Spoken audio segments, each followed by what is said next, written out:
Et on ferme aujourd'hui effectivement ce centre de vaccination qui a été créé et initié l'année dernière, en 2021, au début de l'année 2021, le 19 janvier très exactement, où les premières injections ont été faites à quelques pas d'ici, au niveau du centre hospitalier, puisque le centre hospitalier a pris la première responsabilité de l'organisation de ces injections. C'était à l'époque pour les plus de 75 ans. Mais dès le début, j'avais appelé le maire de Rumilly en lui disant que moi, s'il fallait que j'ouvre un centre de vaccination, bien sûr que j'irais, c'était de ma responsabilité, mais que très vite, il me faudrait des locaux pour vraiment organiser les choses et puis laisser l'hôpital continuer à fonctionner normalement.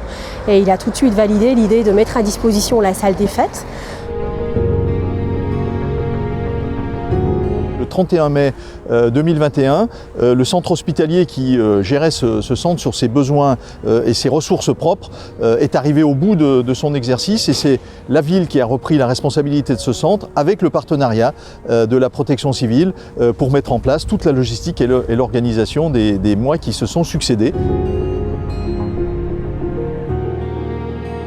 Le centre a évolué aussi en fonction des annonces gouvernementales qui étaient faites. Donc dès que le président ou le Premier ministre prenait la parole pour dire attention, l'application du pass sanitaire d'abord, puis après le pass vaccinal, et puis la remontée, une autre vague. À chaque fois, les gens, 24 heures après, ou même dans les heures qui suivaient, on savait Doctolib était déjà saturé, on savait qu'il fallait vite remobiliser des soignants, vite réacheminer des flacons. De 3 à 400 vaccinations par jour, nous sommes montés à 700-800 et nous avons eu des pointes en décembre, à la fin de l'année 2021, à plus de 1700 injections par semaine. Ça demandait, c'était une fourmilière assez incroyable.